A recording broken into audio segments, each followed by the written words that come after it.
Hello and welcome to this week's episode of Talking Skritt. I'm your host John, better known as Darren Yak's been a fantastic show for you. We become a little more balanced, but do we? The PR stuff continues, and won't someone please think of the children? And much more, but first let me introduce you to my fellow hosts. He is a moderator over at MMO Champion and host of Zero to Hero on this very channel. With this path of destruction that was created from all the developing stories this week, does anyone have any actual clue? Say hello to Jim. I got nothing. Sounds about right.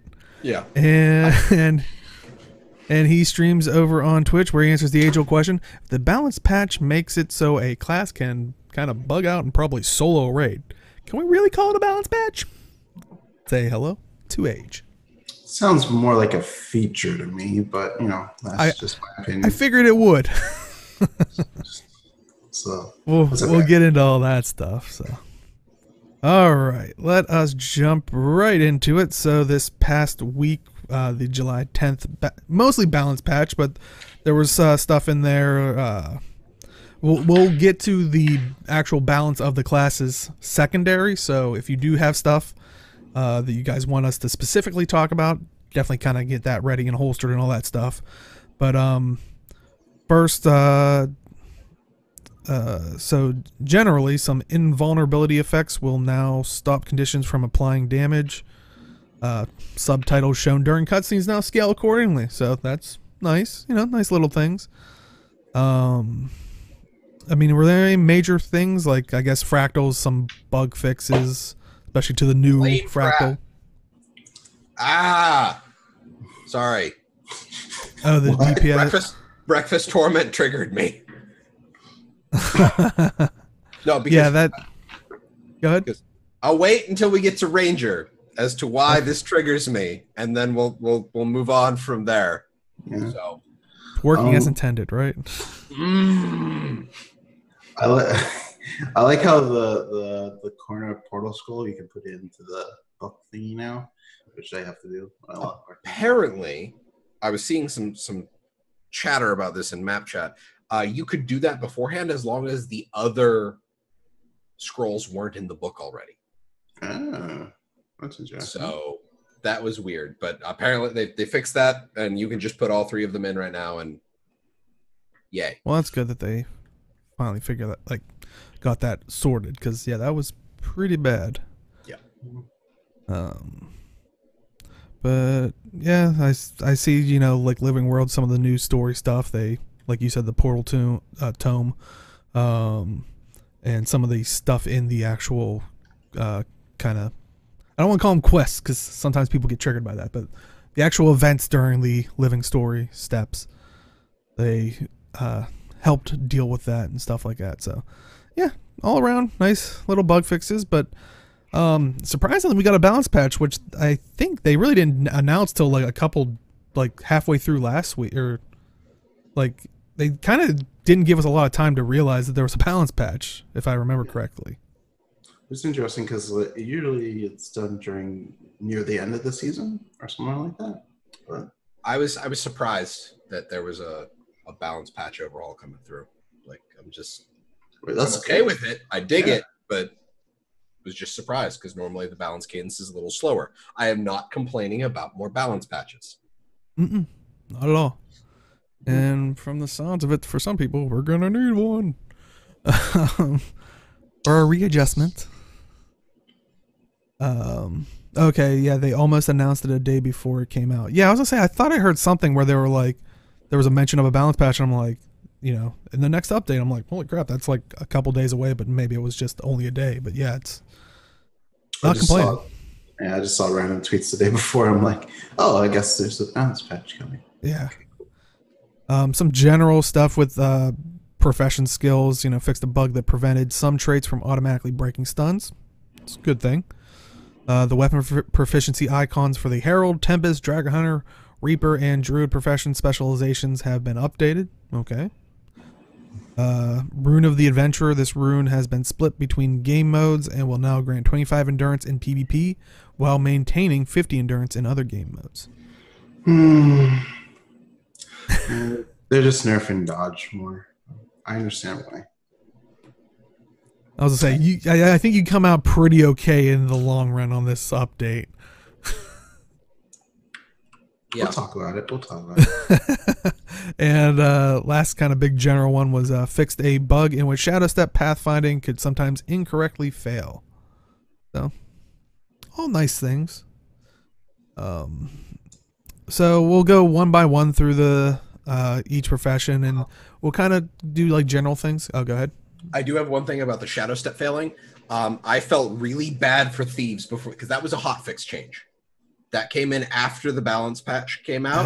Because I experienced this on Zero to Hero. I watched this one thief for like 3 games. I got matched up against him, and I knew what he was trying to do, but I'd see him try and like short bow 5 up to a ledge and see him just blink down a level from the ledge. And I'd just be like, oh, you failed your teleport. And then I read the hotfix notes after I was forced to restart. I'm like, oh no, that's even worse.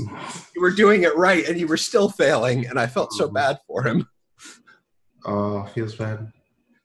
Feels bad.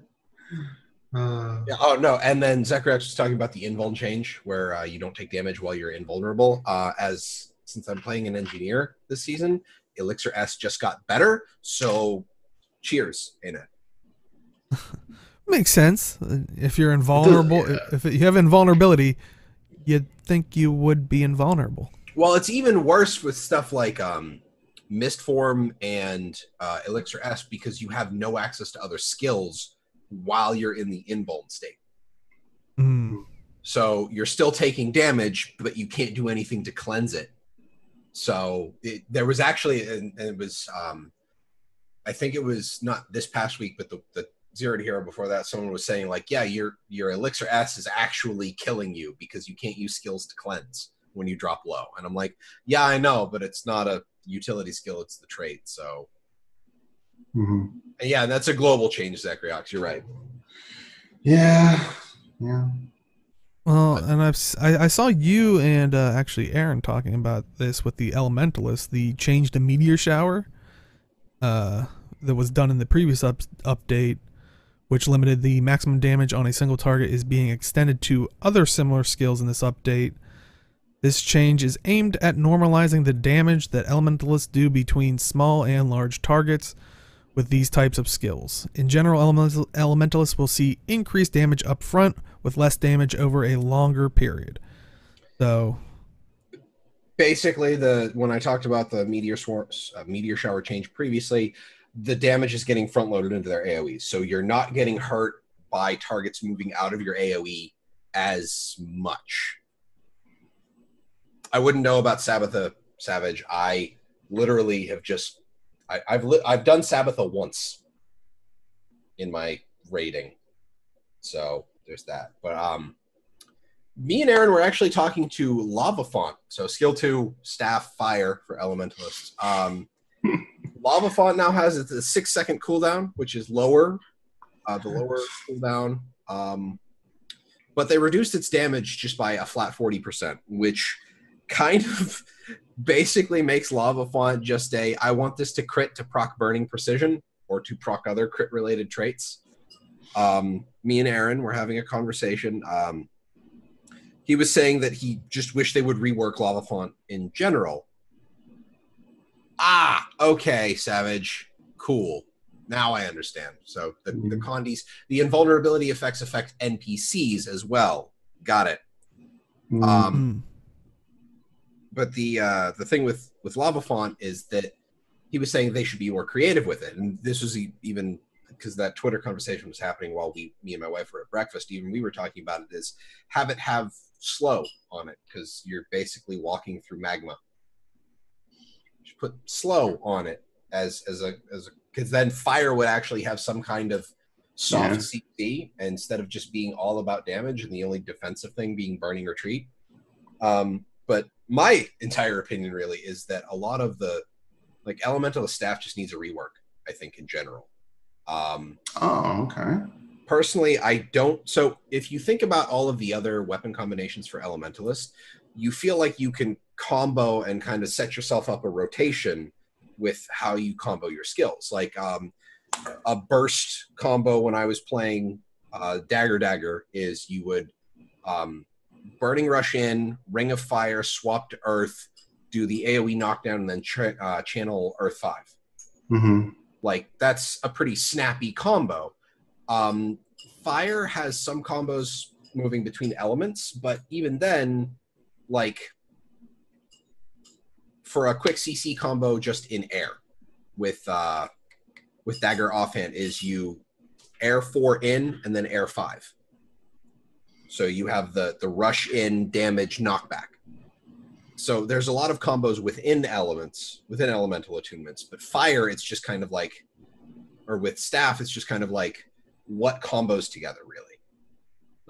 Like fire, you get fireball. It's just a basic AoE auto attack. Lava Font is ticking AoE field. The 3, I think, is just like an AoE one hit that puts burning on, burning retreat, kind of a fire field as you roll backwards, and then meteor shower.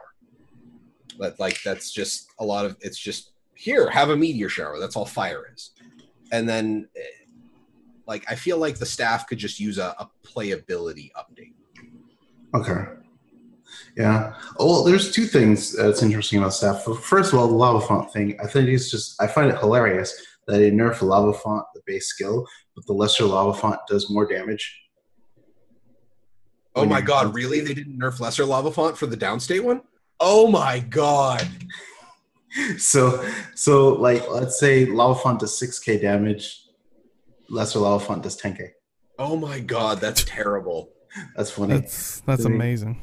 The second thing is that Neko brought it up because in World War II Meteor Shower hits people for 17k damage. I've been getting some messages from his Canscale, so as you know, and he's been playing Elementalist quite a bit, and he's been getting like, I don't know, anywhere between 17 and 20k hits on NPCs. And it's kind of interesting how in PvE it's kind of like less effective, but in World War II and possibly PvP it's more effective, which is very interesting. Well, I think that's more them designing PvP to be a bit faster. Because they kind of want the higher damage. I mean, that's why they've been nerfing all of the defenses in PvP scenarios. Like increasing trait cooldowns, stuff like that. So I think that's probably why they're never going to touch the damage in PvP. Though I like Chet's idea of the kamikaze Ellie builds. Like, they're really going glass cannon for the sheer sake of, so they can throw down a more powerful lava font. So wait, we've got the kamikaze spellbreaker for Winds of Disenchantment. We've got the kamikaze elementalist for the lava font. Oh, and then Netco. I know people were saying it's bugged. Okay. But I don't know. Use it while you can. I specifically think that staff needs looked at in general. So that's just me. Any other thoughts on the Elementalist? Cries and fire. Didn't they buff the conjure weapons? I remember seeing something about that. Oh, I heard some people mentioning that, and it kind of did intrigue me. I might have to go dust off my Ellie again. Initial for lightning hammer, initial damage is increased by 60%. Will now inflict reduced damage on each subsequent hit by 10%. Yeah, it's just 30. The lightning storm, and then they renamed Frostbow 4. Oh, to Frost Storm. Yeah, and they gave it the same treatment that it doesn't reduce damage. So like, it's kind of like what they did to Meteor Shower, right? Yeah. So, pretty much all of the Elementalist AoE multi-hit abilities got the same treatment. Oh yeah, they did with Glyph of Storms as well. Wow. Oh, if I could only have the conjure weapons like a kit. Don't want to go down that rabbit hole again. I thought you were transitioning to engineer, which I was gonna cringe. Yeah, that was my plan. Speaking of kits that we would like to see on the Ellie, we got them on the engineer. He's doing it. Speaking of the engineer, he's doing it unconsciously. That's so scary. Yeah, I did not actually realize that, but Yeah, the engineer, so the core engineer gameplay has had complex condition damage rotation for a long time. Oh yeah, I remember it during when we were raiding talking about that like the kit Condi build. Like, oh my god. So it would pay off with solid damage. Oh yeah, it would. But unfortunately, that has fallen off in part due to condition damage tweaks over time and other condition builds eclipsing it by nature of their simplicity. We're adding damage to some core skills, which we hope will entice engineers to take another look at them. Alongside those changes, thermal vision, which was the dominant damage option in its tier, has been reworked to offer a better variety of options.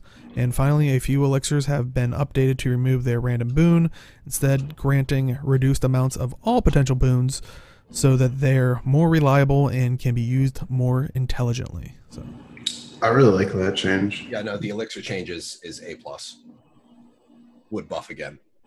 That just sounds really good. Yeah, just having, and they're buffing back condition to just bring it a little bit more in line. I think I actually don't know the numbers right. Toss Elixir U is an AoE quickness stun break. that's pretty crazy. So chat's saying, so instead of helping simply the NG Condi rotation, they buff it to encourage more people to use it. Well, okay, so I think the reason that some people are drawn to core NG Condi rotation is because of how complex it is. Like, I actually legitimately think that the people who play it like the complexity. So, I mean, I'm kind of okay with this, but it doesn't bother me one bit. Yeah, I think it's going to be very interesting to see if it'll pick up again. I don't know the numbers, but we'll see what happens. Yeah, it seems like they buffed it across the board. They even increased the ranges for some skills here. I want to see poison, like just a grenade build. I want to see how that'll work again. The poison stacks, like 3 stacks a tick from the poison fields on poison grenades. That'd be pretty brutal. I actually don't know how much. Like, we know like Scourge and Mirage can stack like a lot of conditions fairly quickly. I don't know how well Engineer does it now. Engineer, I think it's more reliable application rather than burst application. Okay. Like, I think Engineer has a much longer ramp up time, but I think that they can keep. I think all of the Engineer skills tend to have longer Condi duration in the first place. Don't quote me on that, but okay. Oh, but like, yeah, that's what it feels like. And your bane is detection pulse got buffed. Yeah, I really don't care anymore. It's like if it happens, it happens. I don't think a lot of people carry that. That's the tool belt on Stealth Gyro. Yeah, never mind. Scrappers will carry that. Yep, and it's the cast. So cast time reduced and after cast is reduced. But yeah, I think people run Hollow Smith more, if anything. So Jebro was running Medkit Scrapper the other day, which I was watching, and it's like it's pretty solid. I was surprised. Yeah, healing Scrapper is actually pretty solid. It does some decent. I think it's more consistent healing, kind of like how Tempest is, rather than just like burst healing. But yeah, it's really decent. But I mean, there was no nerf to Engineer, so this is all on the up and up for Engineer right now, which I'm okay with. Yeah. Might actually see Elixir H used as a healing skill for a more selfish build at some point. So I guess, yeah, like for PvP maybe. Oh, probably never for PvP, because the burst healing with the healing turret, F1 detonate healing turret, it's too okay. much burst healing. Does it also cleanse conditions too? Yeah. Okay, yeah, it's definitely worth it. Like the burst heal combo off of healing turret's too good to not use in PvP, but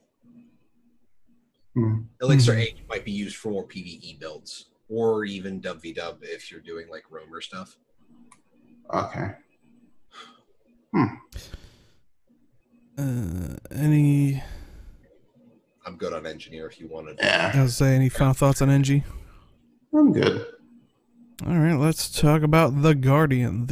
So the Firebrand's healing capabilities made them a bit too strong in competitive game modes, so we've dialed them back a bit in those areas of the game. So are people just not taking Guardian into like PvP or anything?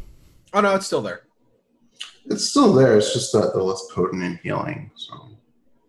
Oh, so this balance actually balanced it? Like, well, I hate saying this because Guardian, but like I think they're in a fairly decent spot right now, and they don't really need much changes in general. As a supportive option, they are no longer as onerous as they used to be. And to be honest, a lot of the sticking point with Guardian in PvP wasn't really Tome of Virtue. It was Tome of Courage for Firebrand. All the stability. All the stability, all the resistance, all the reflex. It was in the Aegis. Its Tome of Courage was much more of an issue than Virtue ever was. And Chad is saying, I'm super happy with the focus change to Guardian, although can't help but laugh at the so needed change of the focus's 5-second recharge timer. 1 second makes a huge difference. Yeah, Shield of Wrath, the 3-hit shield that if it doesn't broken detonates, went from 36 seconds to 35 seconds.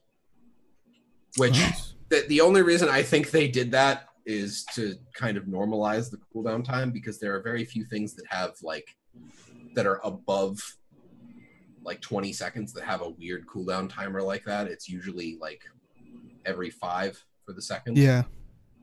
So that's probably the only reason they did it, is to just normalize the cooldown time. Which, hey, 1 second in our favor. They could have went, well, let's bump it to 40 seconds. However, the Ray of Judgment change, I am totally cool with Ray of Judgment. It's a multi-hit ability that sticks, so you get the first tick of it, you get a bunch of extra ticks on it. If I start my Condi Firebrand is Scepter, Focus, Axe, Torch. If I go Chains, Symbol, Ray of Judgment on Scepter, Focus, swap to Axe, and then Symbol, and then Fire Breath, I can hit 10 to 12 stacks of burning on a single target in the whole combo. And that's literally on just a single target. If I'm getting multi-hits in, I'm getting, faster Virtue, faster Justice procs, and it's a lot of burning. It's like rapid fire, but it actually is fair if you get it off. That's all. Except that Torch 5 still tracks if a target stealths. I'll talk about stealth tracking one day. We'll have a whole segment for that. Stealth tracking, it sucks. There's your segment. I can go into more than that, but yeah, let's not do that today. We have enough to talk about today. Yeah, like Chad's saying, they think that they're focusing on the healing of Firebrand because they feel like Scourge, and I'm hoping that wasn't a typo. The smell maker, because I think that's just amazing. Keeps boons in check. So, do you guys agree with that sentiment, or? It's not as bad. Scourge is not nearly as bad with the corrupts as they used to be, but fighting against a spellbreaker that has traded for all of the boon rip that they can. Yeah, it's pretty onerous to fight them, but most of that is just, don't proc full counter and you'll mostly be okay. So I don't know, Savage. I'm not familiar with Ray of Judgment from Guild Wars 1. So jeez, that's the gentleman here. Whew. Yeah, I don't really remember how Ray of Judgment works in Guild Wars 1. Yeah, I was gonna say it's been quite some time. Yeah, I I had a monk, but I didn't. I played mostly like a healing one, so can't really say. No, I was about to say it was Ray of Judgment, but I think that one was yeah, I think I'm thinking of the wrong skills, so it's Yeah, I can look it up real quick and see. I can invoke a ray of judgment and target full location. So it's basic. No, this ray of judgment Guild Wars 1 focuses on a location and it just hits everyone in that location. oh, okay, it was the one I was thinking of. Darn it. Yeah, I remember the skill now. But yeah, Where basically just create a big beam down and just damage the area. yeah. In Guild Wars 1. In this case, ray of judgment follows the target and it just hits one target. That's the difference. That's a major difference anyway. Oh god, I love the Ray of Judgment. Yeah, I remember ray of judgment now. I'm like, I've used it once or twice. Good times. I think it was during afflicted stuff. Anyway. But all right, sorry. Before we go down that road, any final? Have your nostalgia fun there. Before we move on, any last thoughts on the Guardian themselves? Oh, they did get hit up a little bit more versus World, and as well as the PvP stuff. Just since we were talking mostly PvP, but yeah. So they did. So it wasn't just PvP as a game mode. They did also affect World v World, which is good because that's both competitive game modes. I mean, yeah, I think it's more okay for World vs. World just because the reason you bring a firebrand is mostly for zerging. You don't really roam with it.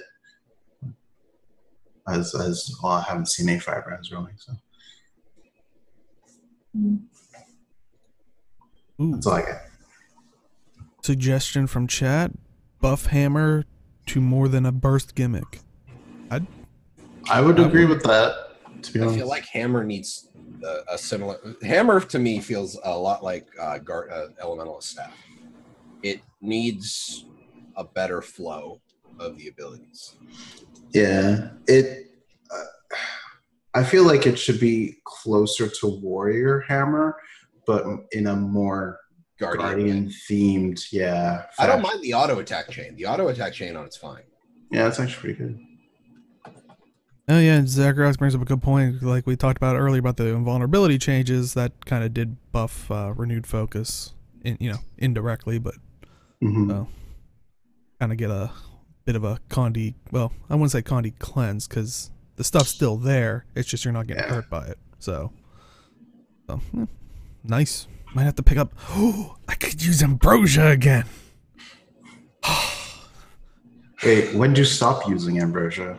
It hurt because I went to Firebrand. So this is a side session, but like this is important. Yeah, because I think I went Axe Shield and then what was it?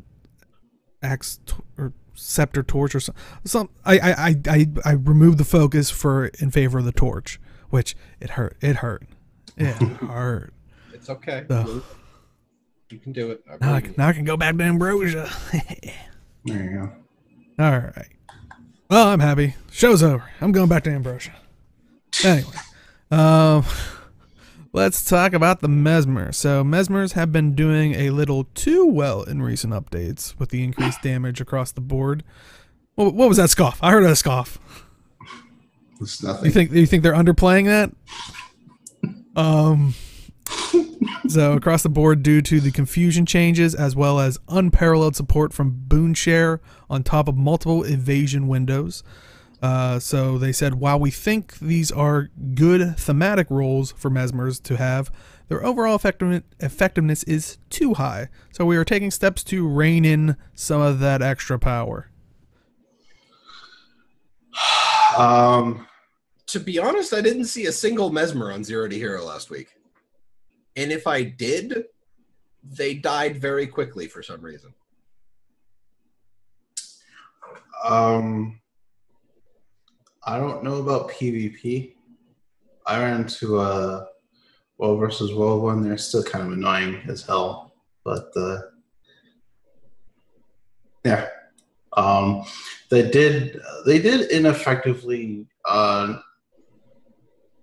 They nerfed Blurred Frenzy, which is a Sword 2. kind of Sword 2, which kind of hits the chrono rotation for rating just a little bit because you have a smaller window.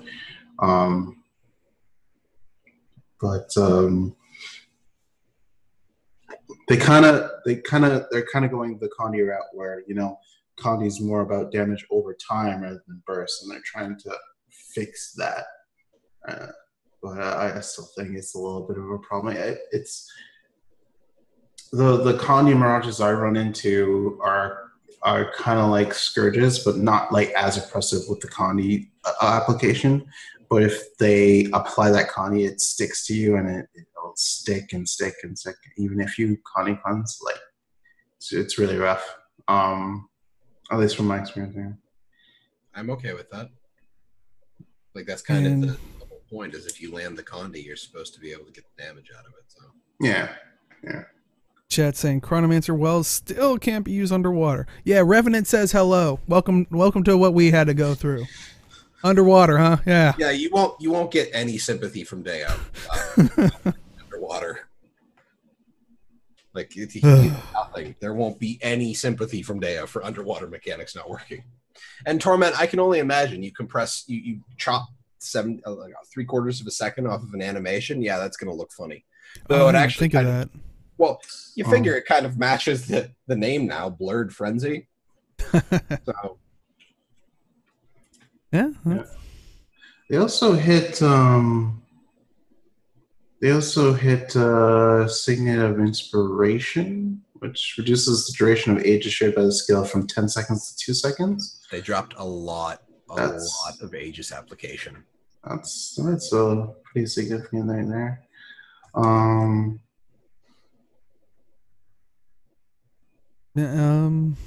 And yeah, chat's saying you kind of play Power Mirage apparently now in War of the World and PvP. So. Oh yeah, definitely.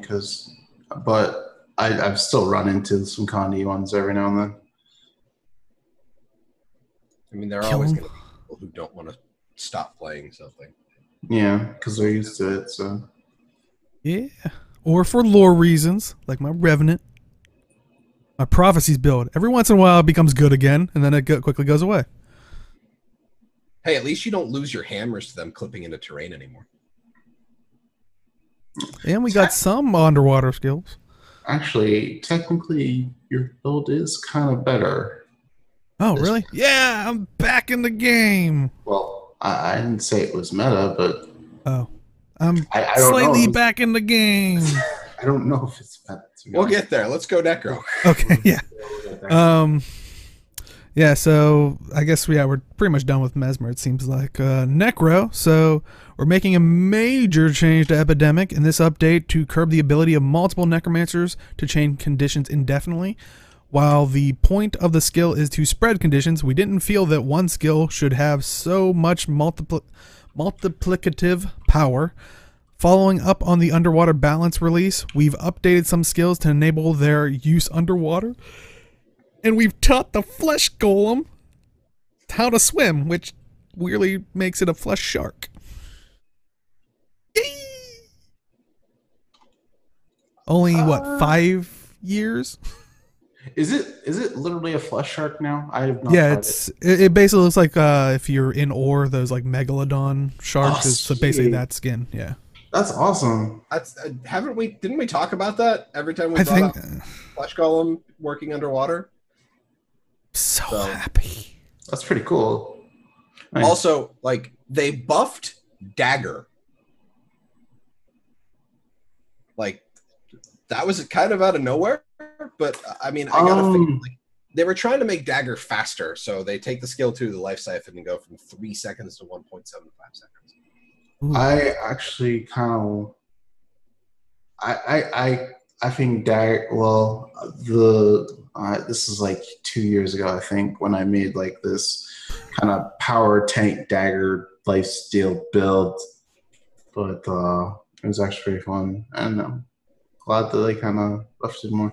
I think they're still going for more of the from the patch changes. It seems like they're trying to make Reaper that power spec more than Connie spec. Then they need to get rid of Deathly Chill. Hashtag broken record. Yeah, I don't. I don't know if it's a good idea to just have it there now. I don't know if people still enjoy the Condi Reaper in that case. I think I saw. I think it was Angry Zorik who tweeted about it. It's like he sees like the Condi Reaper wasn't as good as it is nowadays. Well, it was. Sorry. The problem I have is more the fact that it exists in the first place. Like, that could be a power option that interacts with applying chill. Yeah. But it's not. So. Yeah, what I like about it is that you can use chill and it's still effective in slowing down other people and their cooldowns, but I feel like centering the Reaper around that a little bit more, and if you're really going to not make it a Condi spec, then just go the full chill route and make chill more viable. Yeah, to use.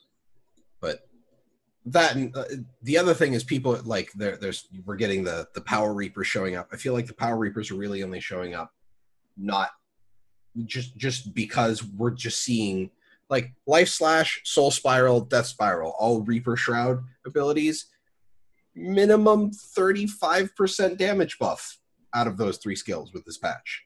Like, we're just constantly seeing these giant damage buffs to Reaper Shroud, and it's just like, and that's in PvE only. Like, so yeah, if someone's like a hardcore like, PvP player or something, you don't have to worry about that. But you still have to worry about Reapers, but mostly because they're more bruisery and they have a lot of CC. So you have to watch out for the AoE stun, chill shout, a lot of their pulls, other stuff. Like, they've still got options, but that's like the Power Reaper in PvE is just it's not because they made it a true power spec. It's just like, here's a crap ton of base damage.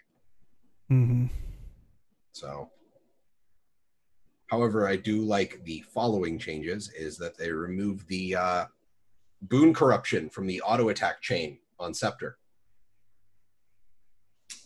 Chad is saying Death Spiral is the Greatsword 3. Oh yeah, that's. Yep. I think he was meant. I think maybe he accidentally said Death Spiral, but I think he might have been referring to Soul Spiral. No, I said. Life Slash Soul Spiral and Death Spiral, all Reaper. Oh, okay. Oh wait, no, you're right. That's Greatsword 3. My bad, but still, like, if you're running Power Reaper, you're going to be rolling with the Greatsword anyway. So. Yeah, but I think the biggest thing to take away from this is I can now use the Summon Flesh Golem underwater. Yeah. It's not just going to vanish on me and be on cooldown when I come out of the water or find a puddle. Sorry. I kind of went to a place there for a second. Any other thoughts on the Necromancer? Because I know some people are looking forward to the next one. Doomfire. Oh, yeah. They put an internal cooldown on the trait from triggering, which was originally 3 seconds in PvE. They dropped it to 1. Wait. Oh. Yeah. But it's 5 seconds in WV and PvP. Yeah. That affects a lot of Connie builds. Yeah. Chat was talking about that earlier of it kind of really messing with. Was Zekriox. There was a bit of an outrage with Doomfire change.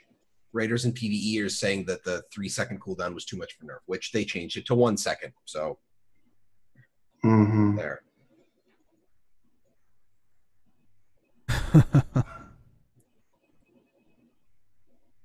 Chat talking about messing. Yeah, I know, QE. I know they already reversed it down to 1 second, and that's fine. I still like the 5 second cooldown in PvP. Because they already have enough Condi. They don't need all of that burning on top of it. So there's that. But it's just a little. Other than the Doomfire trait, I feel like Scourge got kind of tapped a little down in PvP, but like the Doomfire trait change in PvP is a big deal. So Yeah, it seems like QD's agreeing with you about the 5 seconds of PvP in World isn't bad. Isn't a bad thing. No, it makes them far less oppressive just because of how much damage burning does by design. Oh, no, we didn't talk about Epidemic. That's actually pretty important too. Oh, That's where true. it can be. As we talked to the blurb. So Epidemic, Age, if you want to.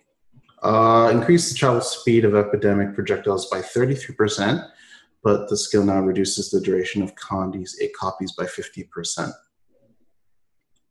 So, yeah, you have to have high Condi duration in order to...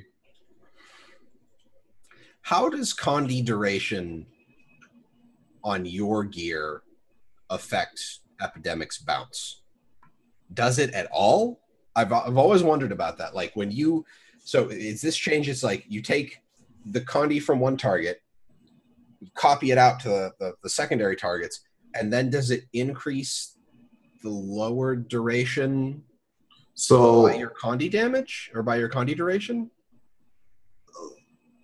So I don't know if chat can correct me if I'm wrong, but from what I understand is that when you use Epi, it'll use the Condis that are on the target. It'll copy it over to other people, but now the duration of the Condis that were on the first target that are copied on the second target is reduced by 50%. Right. And now, you, like QD said, you can't Epi balance anymore because you're just because what you would do in raid is that you would have the boss, the target that was in the 2, and you just Epi bounce in order to keep right, because that was one of the key things for Slothosaurus. But now it's just going to cut the damage in half again, so it's less potent, and I think it's the most important change for World versus World because you would just target frontline. You bomb you just bomb person with Condis, bounce it, and then you just bounce it again off another, let's say, I don't know, like 2 Spellbreakers, 2 Necros, and then you just bounce the Condis off. It just goes all over the place. Type of deal. Yeah, I figured it would be more of a problem. I just never knew how Condi duration interacted with Epidemic in the first place. Yeah. So, but I think this change was mostly for World versus World, but it does affect raid. Epi hasn't been used in World for more than a year. Is that because Probably because of Winds of Disenchantment. That's probably right about when Epi wasn't an instant copy and they put the projectiles in. Yeah. So because it is because Dub is pretty projectile block / reflect. That bubble is so oppressive. It's so dumb. Yeah, I'm not a fan of Winds of Disenchantment. It lasts for so long. Because I was running rifle this week, and I'm like, oh, there's a fight going on. It's like bubble. Oh, okay, I'll just wait for the bubble to go away. Why isn't it going away? Why is it taking so long to go away? And yeah, there is not but bubble. Accept your fate. The change to Epi not affecting Siege anymore. Oh, really? Okay. I don't think that's a reason to not use Epi, but that's just me, I guess. I feel Winds of disappointment. That's good. I like that. Before you just stack your Condis on Siege and Epi off of it because it's too unreliable to Epi off players. That's fair. Because the Siege has way more HP, so because you can legit kill people. You could legit just kill people within 5 seconds before you get your Epi off. Yeah, that's fair.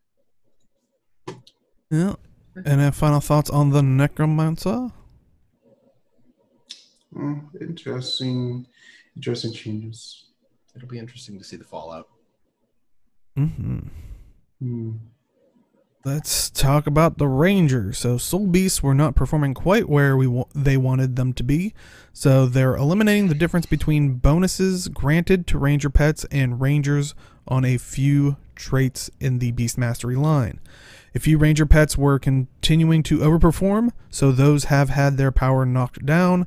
And lastly, after some significant revisiting, a few additional skills have also been added to underwater play. So, and also the one that the traps, right? Well, all the traps can now be used underwater, which is cool. The bug with flame trap. Wait. Just backtrack. How do you use trap underwater? I think carefully.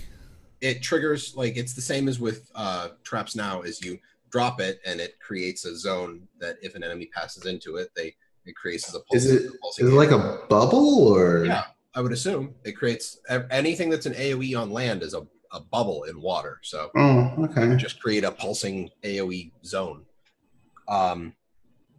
But flame trap normally ticks 6 times. Flame trap was bugged to tick 36 times.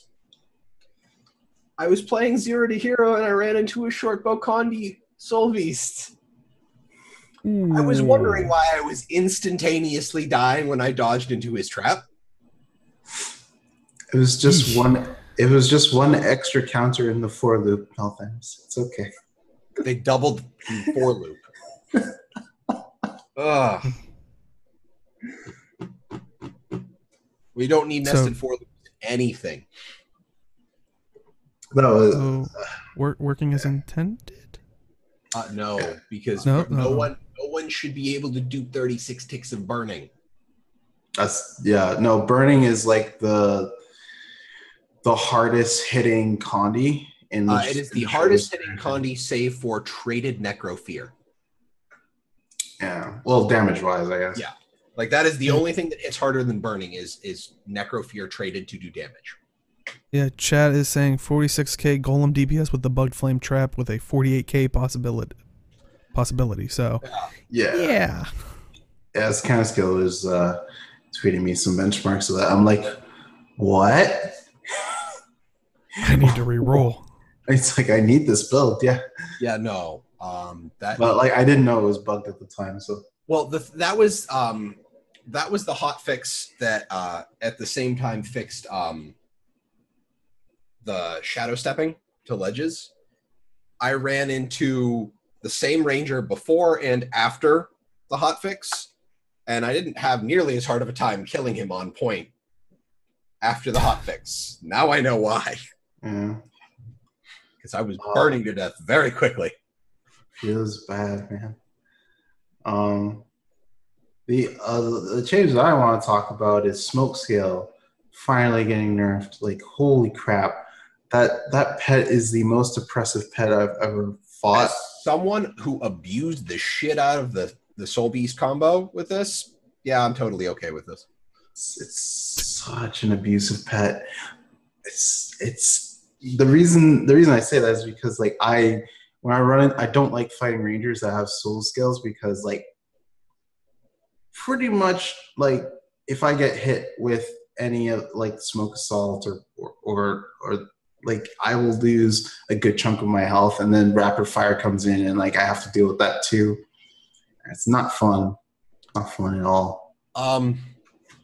Yeah, because this was like you do the barrage rapid fire combo from range, let your smoke scale actually do smoke assault, and then you'd merge, swap to greatsword, leap in, 2-5-2 smoke assault, and if somebody wasn't dead, because you'd immediately hit sick 'em after you merge.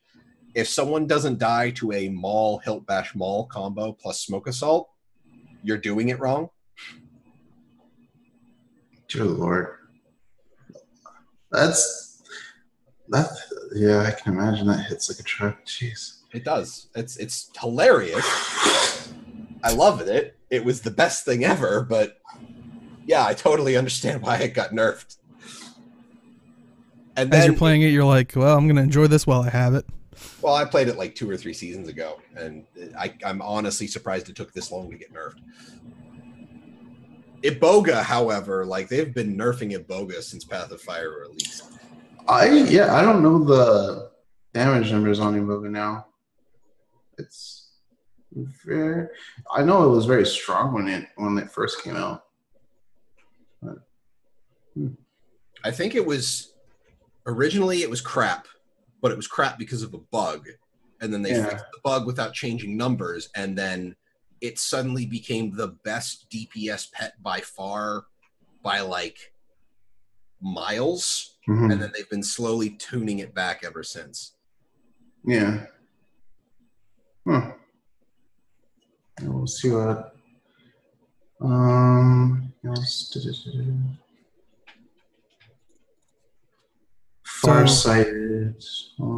Farsighted is the only one I can see. This trait now affects all ranger weapon skills instead of the only weapon skill that fires projectiles. Which means that it's just a 5% damage buff to all melee weapons, and then ranged weapons if you have certain distance. Yeah, I think it mostly follows similar range increments to longbow auto attack.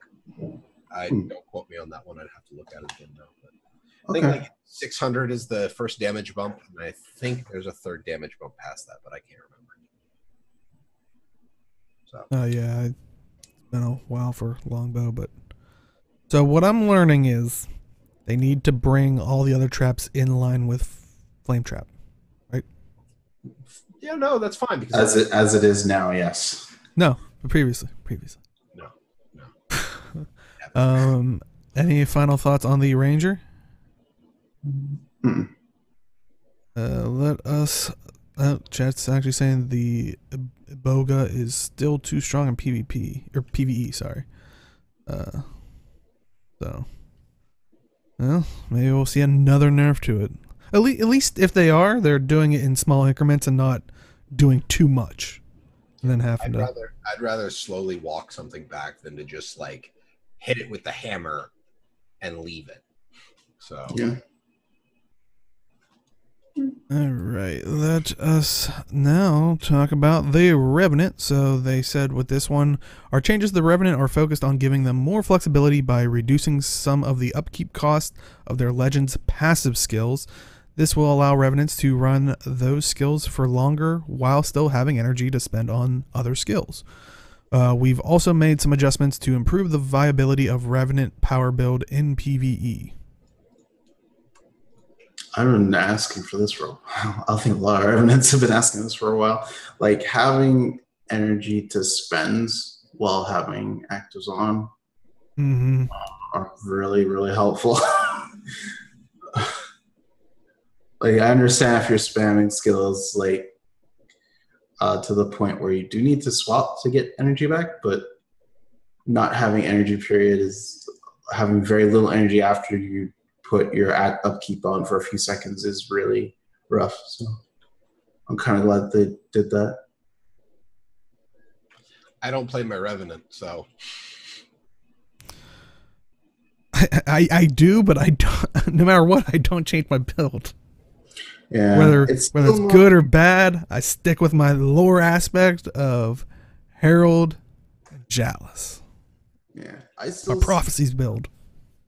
Yeah, like I see the difference, and if like I ran Revenant a little bit on Thursday, but like I'm not sure how it affect. Like I saw him like embrace the darkest on Malice, like that lasts a lot longer, and I can actually use skills, but I don't know how effective it is for other modes, or I don't know how other upkeeps have been affected. Like Impossible Odds, I don't know how well that works now. Things like that. Still very strong PvP. There you go. And Jealous is probably one of the more often used legendaries. Yeah, the hammers are really good, but did they actually buff it? I haven't seen anything on the hammers. Yeah, I don't see it. They did Impossible Odds, Faceted Chaos, Embrace Darkness. So yeah, they didn't touch. Sorry, Dale. Feels bad. Well, they buffed the hammers a while ago when they buffed Chalice, so, and I think they actually reduced the upkeep time of them then. Yeah. Now, whether win or lose, I'll still stick with that because I'm stubborn. That's true. Stubborn like a dwarf. And a tall. dragon. Oh. I'm always too tall to be a dwarf. Anyway. Any other thoughts on the Revenant? I think we could just skip the next class too. I was gonna say, thief. They're deleting that. So warrior. So warrior. It's No, we gotta talk about the thief. Apparently. So thief, in this balance update, we're doing some follow-up adjustments to the Deadeye. These changes are aimed at addressing a few trouble spots. The first change is the addition of stealth to the F2 skill in order to make it easier to build around stealth attacks to spend malice. The second is tuning pass on the rifle to smooth out the transition between standing and kneeling. And finally, they want to adjust a few skills and traits that ended up feeling weaker than intended when they changed the way malice scaled. So, did they achieve that? I would like to say laughs at unload thieves. Yeah, I still see a few of them, to be honest, but yeah, they balance. Okay, so basically they nerfed they nerfed pistol thief a little bit. They nerfed Condi thief. They nerfed sword dagger a little bit. They kind of hit dodge a little bit as well. They did buff and they buffed like weakening charge, which was interesting. But they basically buffed the Deadeye in of itself. So yeah, it's pretty good. In World Wars II, I tried rifle out just to see if it was better. The way the stealth works is that they remove the cooldown. Like, you have to have a rifle. They remove the cooldown so that if you dodge, and if you use dodge, you will stealth if you don't have reveal on you. So it actually makes it a little bit more fluid going in between what it was at launch and what they had previously. So it's kind of like a very nice common ground. So you're not like hiding in the shadows and just waiting for your malice to stack up and one-shotting someone, but you actually have to work towards it. But you have the survivability to do it now, which is really nice. And they also did some changes to the utilities as well. I still think Neil doesn't play very well for World War as well, just because the way fights are really fast paced. So there are very few situations where you would want to kneel, like if you finish off people or you're really far out. I can see it if you were like on a ledge and people in the fight were focusing on people like down in like a ravine or something. But yeah, you have to be really careful about that because you get pulled into that. So I kind of use it very sparingly. I do a run and gun style. Which is ironic because it's a sniper rifle, but yeah, I think it's okay for roaming. I won't necessarily say it's top tier, but it's okay nowadays. For open world PvE is the only other place I tried it. So for raiding, there are two builds right now. So it's the double dagger one, where you use cloak and dagger, and you use your utility skills off cooldown, and you just backstab and use auto attacks. And then there's a rifle one. I'm not sure how that works exactly, but that both do 38k or higher, I think it was. So yeah, we beat Ellie. So yeah, it's first time in a while Ellie's been down. Don't make fun of Ellie's. They already have enough. I won't make fun of them. It's been a while. But yeah, I haven't tried in PvP. Yeah, I haven't tried in PvP yet. But yeah, I think the new rework is okay. I'll probably do more testing on it, but I think it's okay for now. Awesome. Any other thoughts on the thief? I do like the backstab change where they kind of reduce the after Was it the aftercast? Yeah, they reduced the aftercast a little bit. That's actually really helpful because it smooths out the animation. Yeah. That's good. Last up, we have the Warrior. So, in this iteration, they wanted to focus on the Warrior's ability to provide support for large groups of allies. We are making some improvements to areas of the tactics line, as well as Warhorn and Shouts, and they're also improving some of the weapons that are used in supportive builds.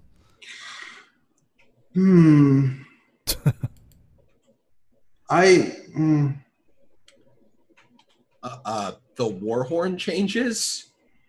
Holy crap, man.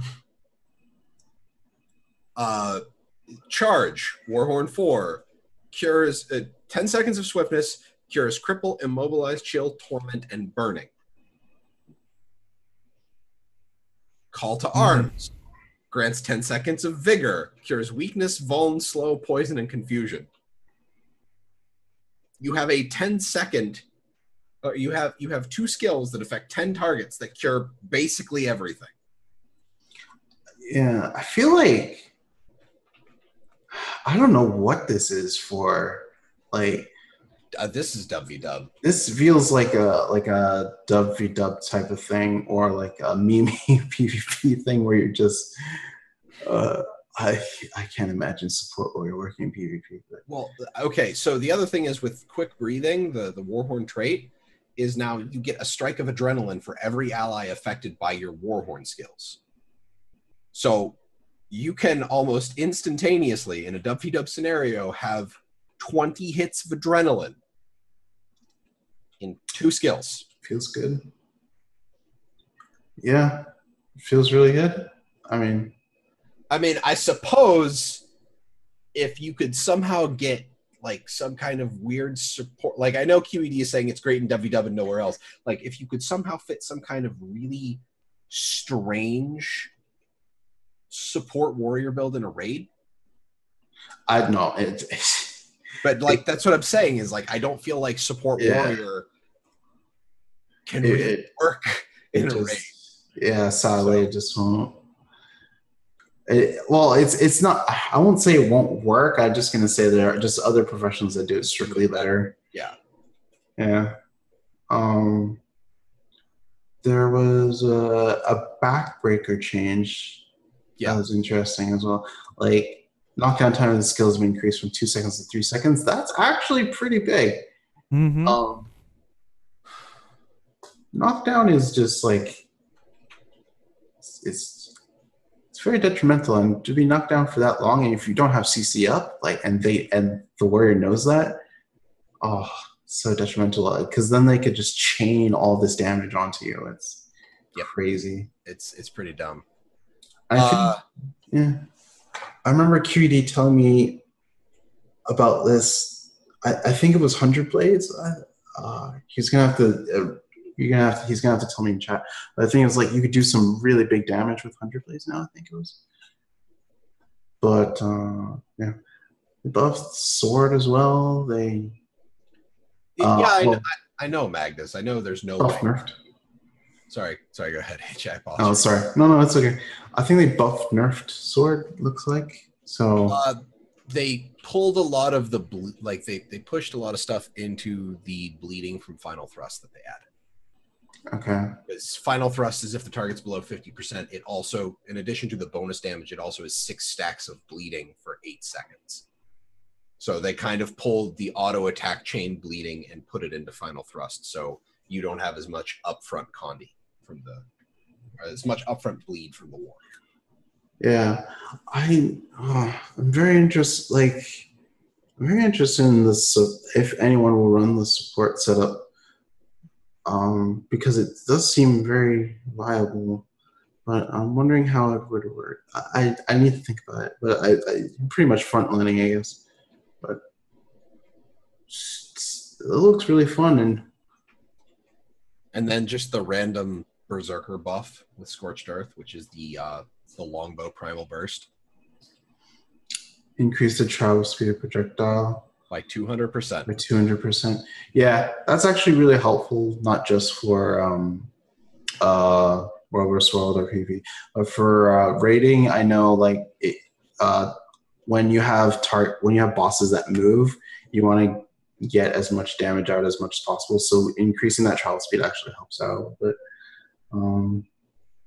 So yeah, if you land Backbreaker, this is what you mentioned. If you land Backbreaker with Sigil of Agility, you land Arc plus full 100 blades. It's a guaranteed one-shot combo now.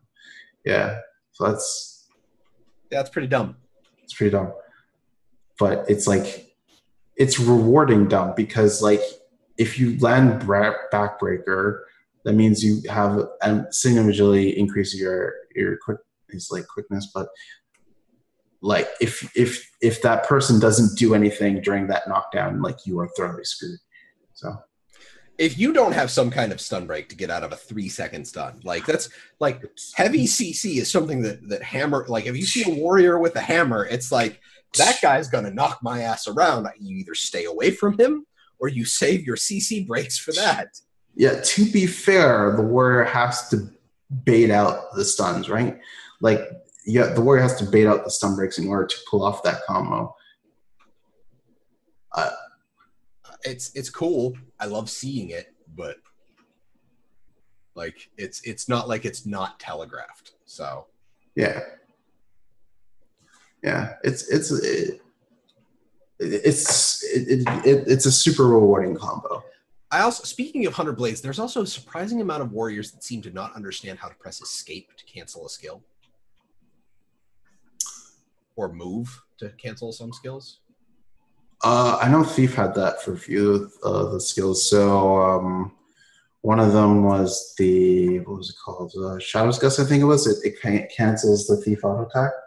Well, I mean, like that's we were talking about 100 blades, and I'll just watch like warriors in game just kind of run up to me, and then 100 blades, and I will literally just strafe around them outside of the arc of damage.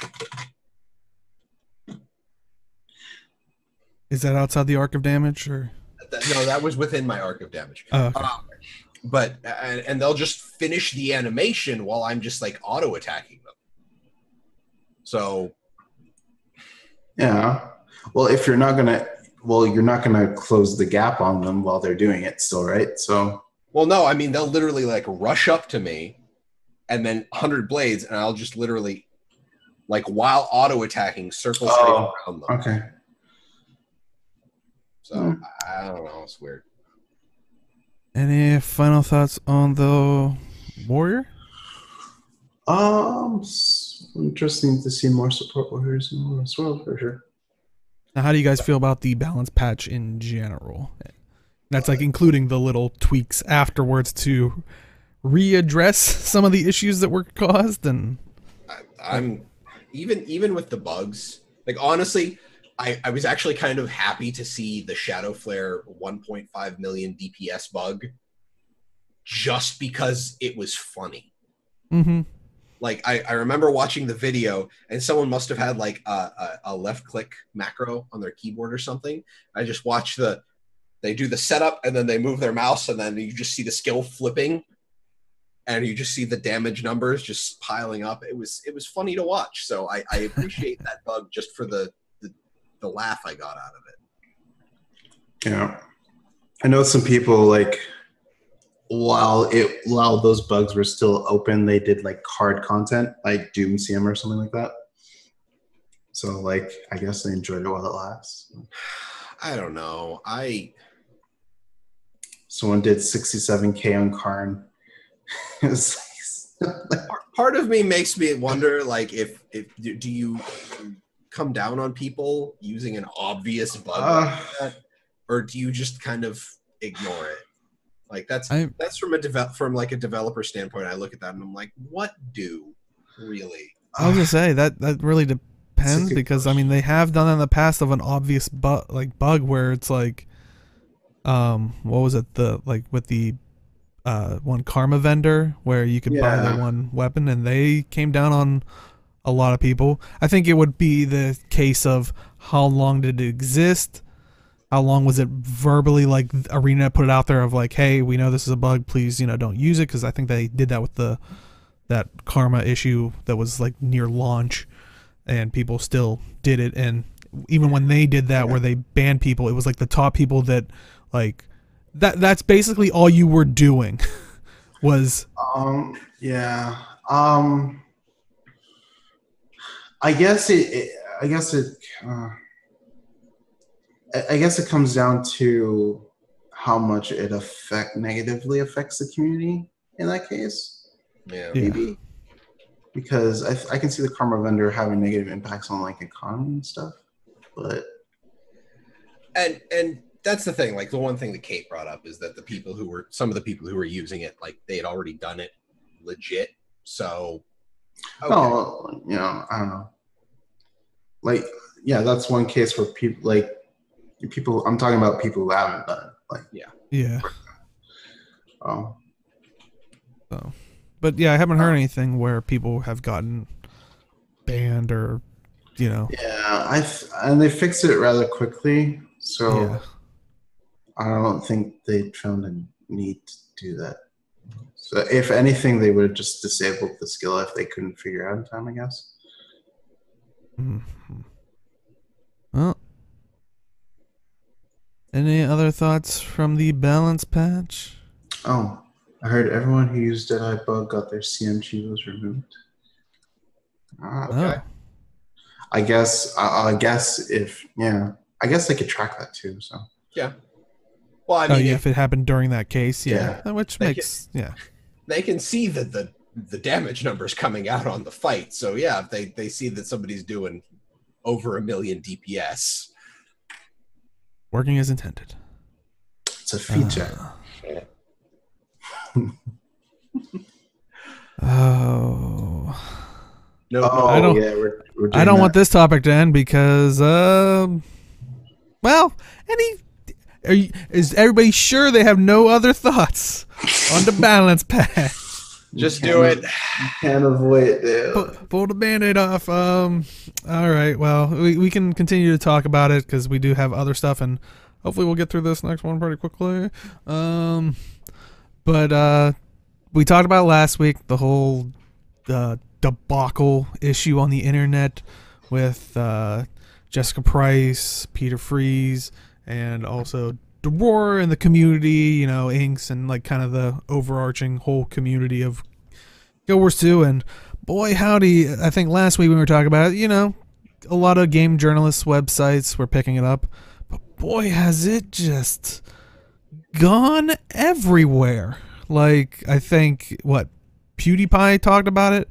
I think Rooster Teeth's The No, which is mostly their, focused on gaming news channel, actually talked about it on their podcasts that just dropped on YouTube, I think, today, if you're watching this live, and if you're watching this on our YouTube, dropped yesterday, and they spent I think they spent more time covering this than when I think last time. I know personally for me, Rooster Teeth, I think they did a little blurb of when they announced Heart of Thorns. I don't think they ever did one for POF. But yeah, I think they spent a good 30 minutes on, the beginning part of this topic, and then escalating it to, the idea of the sexism in gaming and the issue back and forth on that, which, like I said last week, we're really not delving too much into that because it was kind of such a forced in topic that I don't feel like, I think it would be a disservice to try to have that topic as such an a side note, which I think, I think what we should be talking about is not the issue anymore, but more what we should do for the future, right? Because game devs do have social media accounts, and sometimes they do like to talk about the games and things like that. And I think it comes down to, game devs do have a lot of stress levels. When it comes to a release for a big game, like in AAA industry, they work huge amount of hours in order to get that release done. They have to work extra hours after that to get bugs fixed and things like that. For female game devs in particular, they do deal with harassment and things like that as well. So and not not saying male devs don't deal with harassment as well, but well, I was gonna say, and it's more prevalent in smaller, So smaller groups, because yeah, LGBT, yeah, it goes all the over the list place. goes on and on. But yeah, But like it's just to generalize it, and for a game dev, like what can we do? Like what can game companies do for game devs? And I've been thinking about this a lot, and what I think is that game companies need to have at the very least like a session to talk about like stresses in the game industry. And I think it's a fair issue, because if you're going to get into this industry, it's something that you have to consider, not necessarily just being good at programming or writing.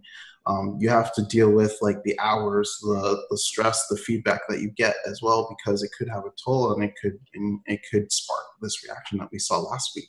So I personally think that like if you are game development company that can support it, you should have like an on-site therapist that people can go to and see and things like that. If not, maybe you could have like a one-off seminar about the stressing and de-stressing, or methods to alleviate yourself, because I know as a developer, I do have some moments in my life that I get stressed out with work. Like I had 3 things this week I wanted to get done for a release, and I was really stressed that I wasn't going to fix it in time. So, these things happen. So I think this is the more important issue to talk about nowadays, now that the previous issue has been done, right? mm-hmm. So where do we go from here? That's what I want to know.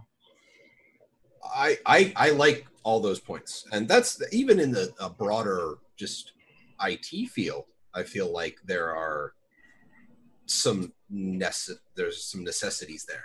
I have found stress. Thankfully, nothing has topped yet my last job experience. And to those who have heard me rant on this before, I won't go back into it again, unless somebody wants to ask me about it. So, community link in the description below, you can badger me there. Just general IT, there's a lot of stress. Game dev is even more so because you've got a lot of people that are passionate about the product that you work on, that have a lot of demands, and they don't necessarily know what it is that you need to put into something to get it to work. Shit, how do you think that they knew the Shadowflare bug was going to happen? Like, they do their own internal QA. Like, feature. Yeah, feature, right. Says the thief player. But like crazy, like Scourge, when it released for Path of Fire, the crazy bugs with Shade Strike not working properly, not interacting with Shroud 1 skills. Sure, they can have all the internal testing they want, but I'll sound like a broker again. Nothing is quite like live. But then, there are people who blame the devs, saying that basically every bug is basically intended and they just want to screw with us. Yeah. Like, there are people that say that. And it's like, how entitled do you have to be to think that somebody wants to build a product broken to momentarily mess with you? Well, and honestly, that actually shines more light on, when I hear someone say that, it shines more light on how I see their work ethic. Because, like you're saying, I really doubt they're going, oh, well, this is clearly broken. Yeah, but I gotta get home. Like, my show's about to be on. Like, they have such passion behind it. But if you're sitting there going, oh, clearly you just want to ship it out so you can get going. And I understand there are some jobs out there, and I've had some of those jobs where it's like, I'm here, like, I'm basically a mercenary for you. As long as you're paying me, I'm here on that hour. But if you ain't paying me for that hour, I ain't going to be here. But then there are those jobs, and I truly think, I can't speak for everybody, but I would assume a lot of the, devs in the industry, because I've heard it in the past, they don't really get paid the greatest, or it's not the greatest of, clearly not the greatest of work environments, of getting bombarded from every which way from people that claim to be fans, and, just regular normal, work stressors. But it's like, I truly think they do have a passion for it. And ideally, I wish we could even the player base, because I think Age was saying earlier, you know, what could we do for the devs type thing, like structure wise, like adding a, you know, therapist or having some, you know, someone that's able to come in. But ideally, it's like we, you know, us as gamers could also do something too, not fully be a dick. Yeah. Good luck, but that's the internet. I do have one other point, and this is something that's kind of bugged me in a general sense, is that it feels like nowadays with like things that go wrong on the internet, it feels like people want there to be a clear cut, one side is in the right and one side is in the wrong. And that's not life. Life is not always that clear cut, black and white. In this case, having talked to several female colleagues in programming about the situation and just kind of sitting and continuously reading over all that happened, I can say that one, Duror's comment, while I know he meant absolutely nothing wrong by it, the way it was phrased, the way it was set up, it can seem as though it was a little condescending because he took 4 tweets to get to a fairly simple point. I'm not saying that he did it on purpose, and I'm not saying that that was his intent, but I can understand how someone would see it like that. Mm-hmm. However, so that's you know, not entirely well thought out question on Duror's side. And then we had Jessica, whose initial response was gruff, but not terrible. And then the quote tweet was probably the worst part of it. And then everything that that's where it really snowballed into something more, where it was and that I understand where she came with it, because if she saw Duror's comment as I said previously, somewhat condescending, that's where everything snowballs, and I understand why she had her reaction to it. But at this point, it's like we technically have 2 people that just, it was a poor interaction, and because the internet can take things and roll with it, and it just kind of spirals out of control because no one can stop, take a step back and be like, okay, let's step back and, you know, redo this. So it's so hard to walk away when it can be so easy on your phone, or like it's right in your pocket. It's tougher to walk away. So friggin' quick. Yeah. And I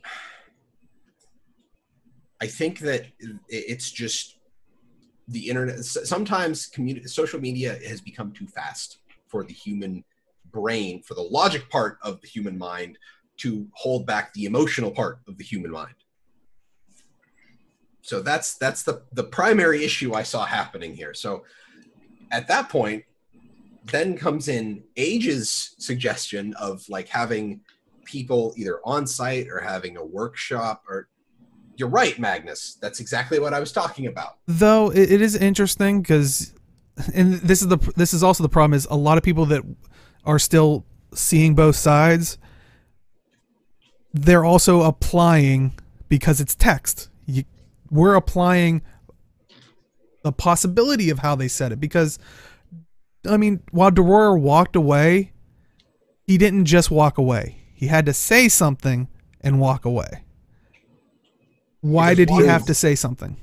Like, you can just ghost the replies. And I'm just taking it from the other side. I'm not saying I'm totally now in the Jessica Price camp. Trust me, I'm not. Deo's playing devil's advocate. He's very good at it. Yeah.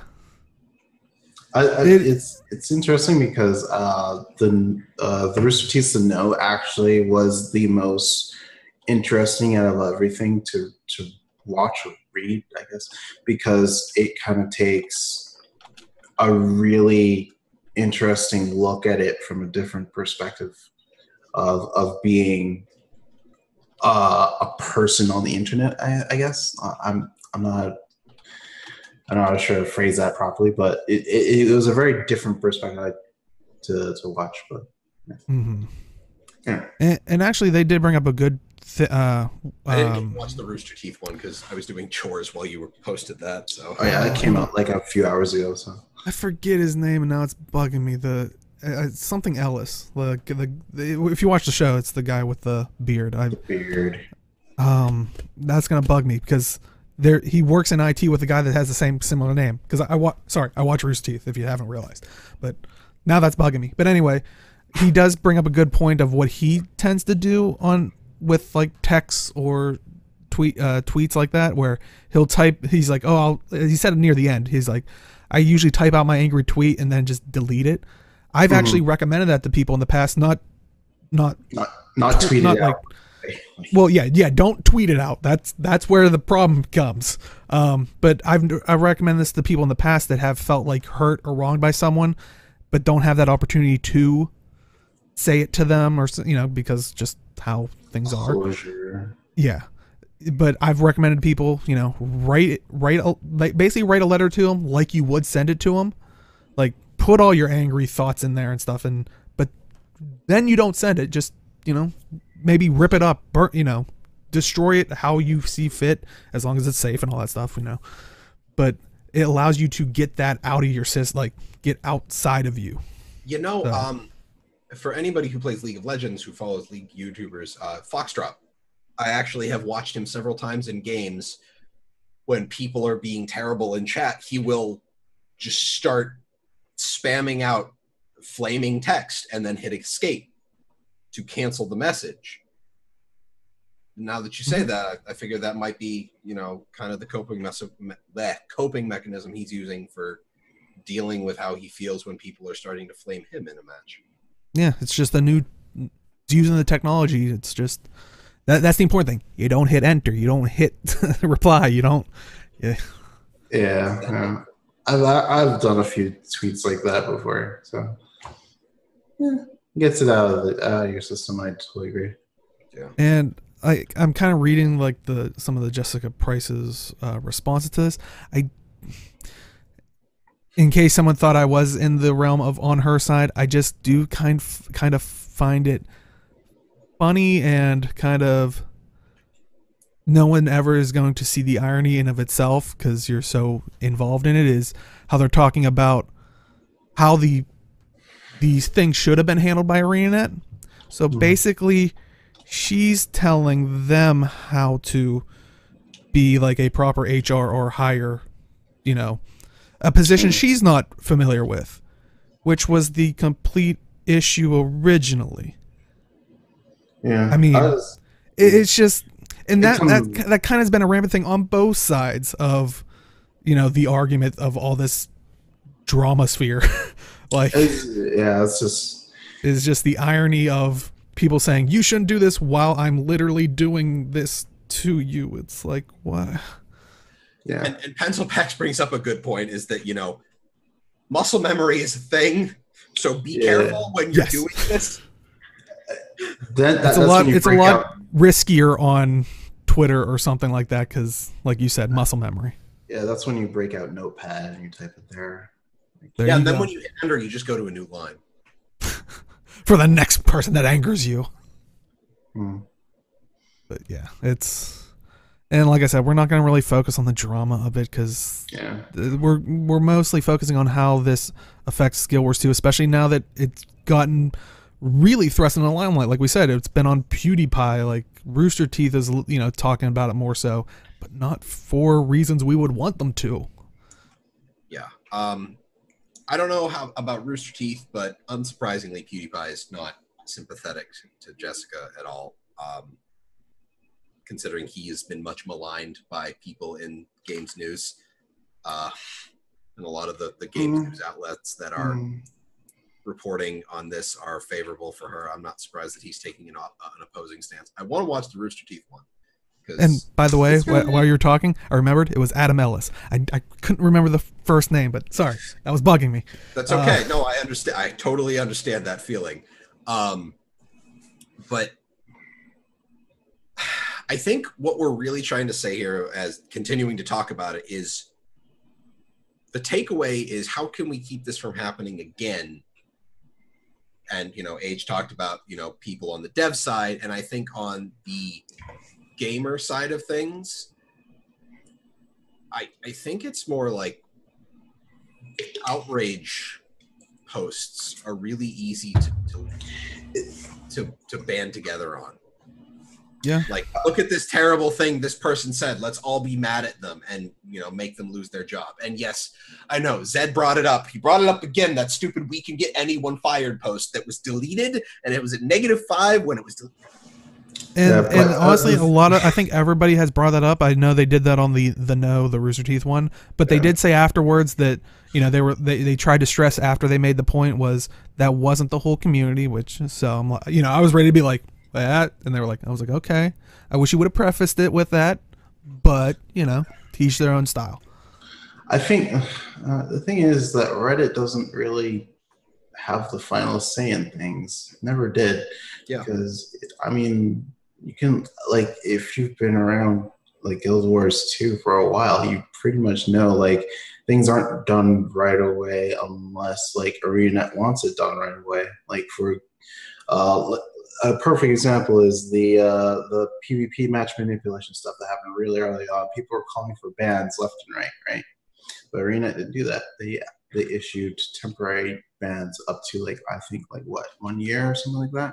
They didn't do permanent bans, or a lot of members in the community didn't like that, but it was a decision that ArenaNet made. We don't have final say, and apparently ArenaNet issued a statement to Polygon saying that we were going to take action the next day because it was July 4th. It was a holiday for them. So. And yeah, I think that was the worst part. Was once again it was like where real world businesses on the internet. It's like you didn't fix it on internet time because that felt like forever. That just one day, but yeah. I don't think people realize it's like that was a business holiday. Like no one was in the office. Nobody there. But they literally did. Next day, they dealt with it. Whether you like the results of it or not, they did deal with it. But it wasn't the internet time. I have more personal things about it, but I won't get into it. Honestly, I think just the takeaway is from how do we deal from it. Because I think that's just a very important question. Game companies need to have answers. For gamers of themselves, it's how do we? It's hard to say for gamers because there's millions of us, so we're all gonna speak differently. We'll try to. I would just say try to act as respectfully as possible. Understand these are human beings. Be the nicest community that we always, spout off about. That's pretty much it, I guess. It's hard to say don't come off as condescending, right? But it really determines if you go into a full it really comes down to how you say things. I guess that's why I'm really careful with. And that's why you also should be careful because it's not even how you say things; it's also how someone reads it. Because once again, it's text. It's like to be they fair, could be though, bringing their own thing to it. To be fair, you can't control how someone else reads something. No, but it could create what this. Right. Yeah. Right. Exactly. But at the same time, it's like if someone comes at you with something like that. Yeah. Try your best. Do your best to control what you put into the world. And it's one of those things where, as in the intro, it says I'm mod on MMO champion. Most of the trolling / flaming infractions that we throw out on MMO champion, it is very much it is not what you said, it is how you said it. Yeah. Yeah, that is honestly probably a large majority of social interaction that goes wrong, even from text to verbal interaction. It's not what you said, but how you said it. Yeah.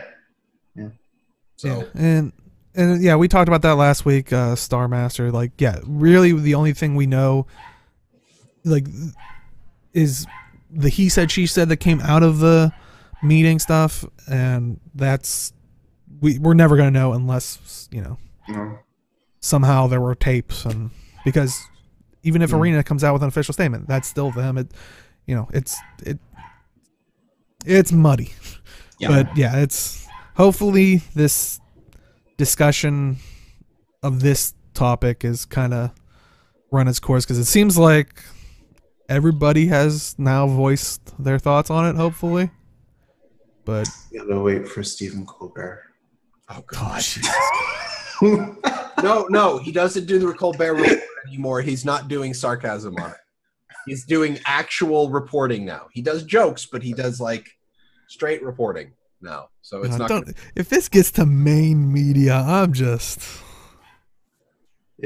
putting it on my resume. Actually, if it gets to main media, I'm putting Talking Skritt on my resume.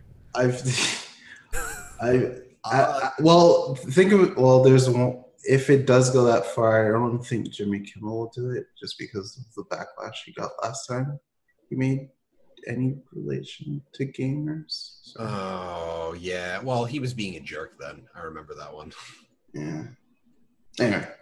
All right. Well, like we were kind of talking about with like the devs and stuff about burnout and stuff like that. We found our Reddit post and a couple, especially with all the stuff swirling around about this. I've seen a lot, like a good handful of content creators and people that are more vocal on this thing on social media or anything like that, kind of being like, oh, do I still want to do be part of Guild Wars 2 and all that stuff. And it's almost like it's one of those things. It's kind of referred to as burnout for people that aren't aware. It's like you kind of get tired of the game or maybe your job or whatever the case may be. But yeah. That's not why I got a Switch, by the way. I just really want to play Breath of the Wild. And but do you want to guys maybe start on that while I go check to see why the dog is barking? Maybe they're having some burnout. Got it. I'll be right back. Do you want to go first, or? I'll go first. So actually, yeah, I actually don't know how you feel about the game right now. Me on Guild Wars 2, I love the game. I love the game primarily because of what this post said. So the post in question basically says, the title is How I Got Burned Out and Then Came Back. So person did dailies, fractals, farms, material, buy stuff, sell stuff, just was doing the mechanical how to get farther in the game and got burnt out. And then a few days ago, they saw the post on ArenaNet's Facebook page of them hosting Rin on the official stream for an art day. And Rin draws mostly Asura. And this person said to themselves, I've never played an Asura. So they made an Asura. They played a Guardian because Guardian's their favorite class. And they just took it slow playing through the game. Only used a level 20 level up scroll and just went through the personal story. And that's what got them back into loving Guild Wars 2. I like Guild Wars 2 because I can go from, and that's something that the takeaway here is, if you are burnt out on doing a thing, do something different. So if you've been grinding fractals forever and ever and ever, and you're tired of fractals, do something different. If you still want to do PvE, go into dungeons. Do weird builds in dungeons, because I know we've all seen dungeons and they're not particularly difficult, but throw together a weird build and go into a dungeon and see how it works. Go into PvP and play something there. Even if you do unranked, the rewards are still fairly decent for it. They reward consistent play in PvP. Go into WW. A lot of PvE builds work in WW, but please, for the love of God, put some vitality and toughness in your build. Or just vitality, honestly. Yeah, just put some survivability into your build, just a teeny bit. Because otherwise you will just kind of fall over the second the Zergs kind of start hitting each other. So, yeah, see Zed in chat, come to WW. Everybody loves WW. There's explosions, there's death, there's money, there's... more death. Sitting around waiting for the commander tag to move. I don't like that part very much, but hey, there's some quality memes in World Chat. But there are 3 game modes in this game. You got PvE, PvP, WW. There are basically sub-game modes to all of this. In PvP, you've got ranked and unranked. And then you can even get into like you can find someone who puts together 2v2 tournaments. Or shit, you could just go into the free-for-all arena and spend all of your time in the free-for-all arena doing just whatever. In WW, you've got roaming, you've got Havoc Squad, you've got Zerg fights. You've got scouting. You can be on TeamSpeak, off TeamSpeak. I really wish WW Guilds would get off of TeamSpeak and go to Discord, because barrier to entry is a thing, man. I don't want to have to download the TeamSpeak client again, because I don't want to set that shit up again. Exactly, Pencil Packs. Is like, you don't have to dedicate 6 hours to do something in Guild Wars 2. Just get in, do a thing, be done. Yeah.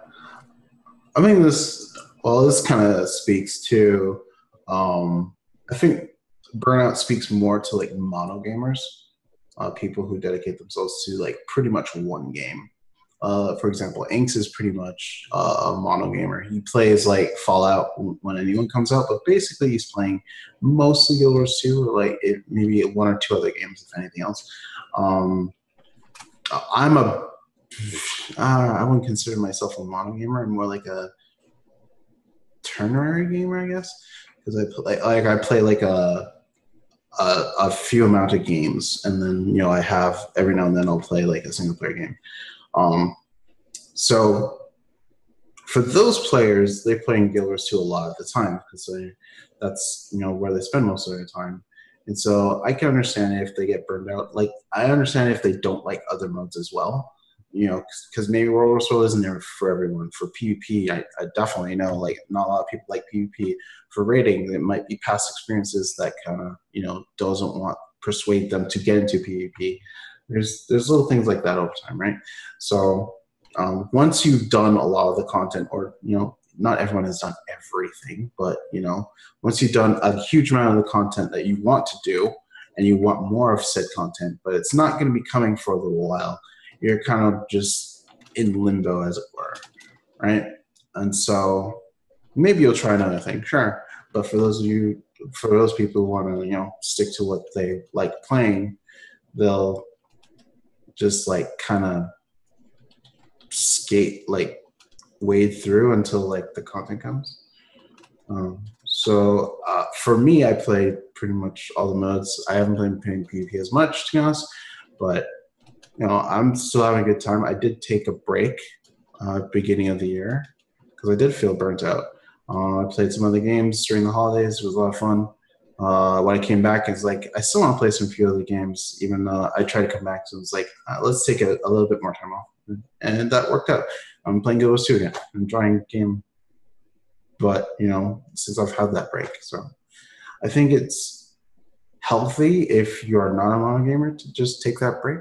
But if you are a mono gamer, I would strongly suggest to try out other modes, try out other content, or try to like make mini games out of it. So like Wooden Potatoes, he has like that iron challenge he made. So like if you die, you have to reset, kind of like a Dark Souls thing, I guess. But that's the kind of thing that you would try to imply, or like this Reddit person, like maybe starting from scratch is the best way to actually experience the game a different way, like not insta boosting to 80 and just going on doing map completion, all that stuff. Like, yeah, that is like a good way. Like I can safely say that I probably haven't done every single thread of personal story, so I can probably go back and do that type of thing. So, yeah, that's my 2 cents anyway. Yeah, and I mean, I know we've talked in the past about like the sunken fallacy cost. I know, Jim, you talked about it, but it's like, especially with like, if you're not feeling the game, especially this game, you can come back whenever you want. Like, maybe even just have a light understanding of the news. Like, if there is a new update, you can quickly log in so you can get the stuff for free. But you don't even have to like play anything. You just log in real quick, log out, you're like good. Like, it's great for that, but it's, I think that's the thing, is like, if you need to take a break, or like if this is starting to feel like a work or a job to you, just, this is one of the better games where it's like you don't have to, you're not going to be behind in like gear or something like that.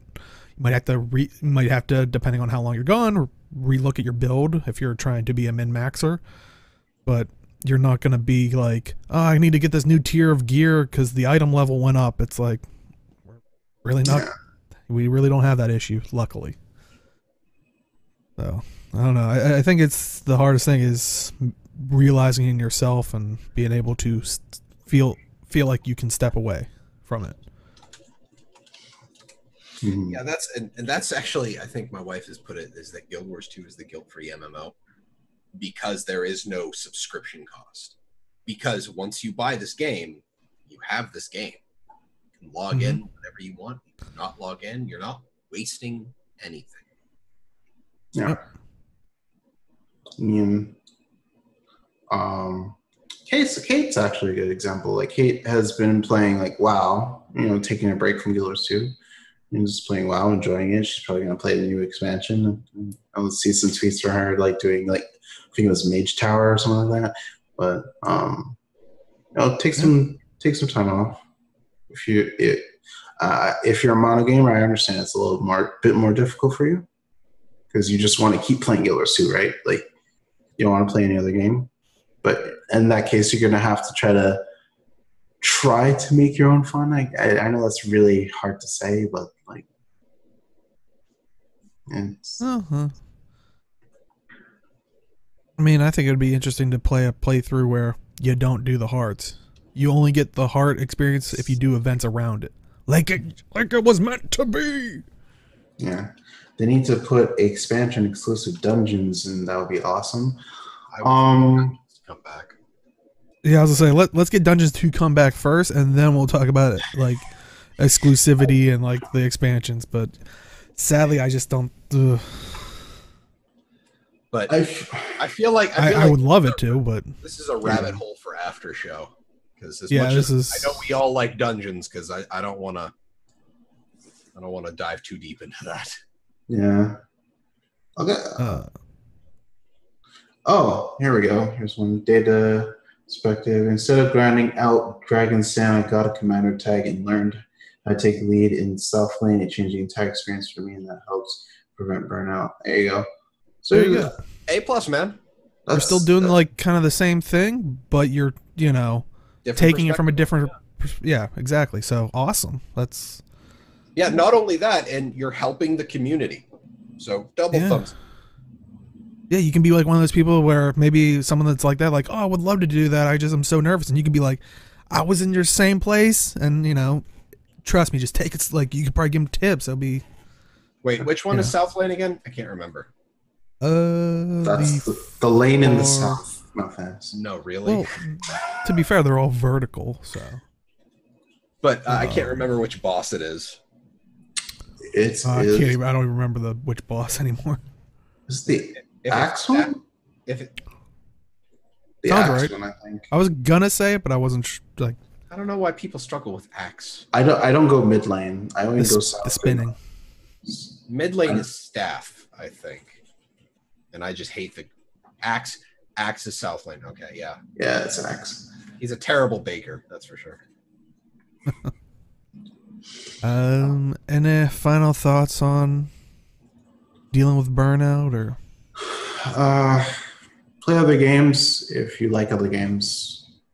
Try to find little things in the game. If you don't play other games, try to find little things in the game that could change your perspective. Like the example with the Dragon Stand. So yeah, or if you don't have a guild, like maybe you're playing this alone, find a guild like-minded people. I remember back in our GBN days, we literally would have one event, but all of a sudden it was like. I think we would wander off and get lost in ore. It was like like an hour later, we're like, what were we supposed doing to be doing? again? So, getting lost in the world isn't, not having a goal. The gang is tough. Yeah. Yeah. You see chat saying they like to help new players, and yeah, Guild Wars 2 is such a great game for that. Oh my God. Oh, that's so bad. Obligatory poor wild star. Yeah. Ouch.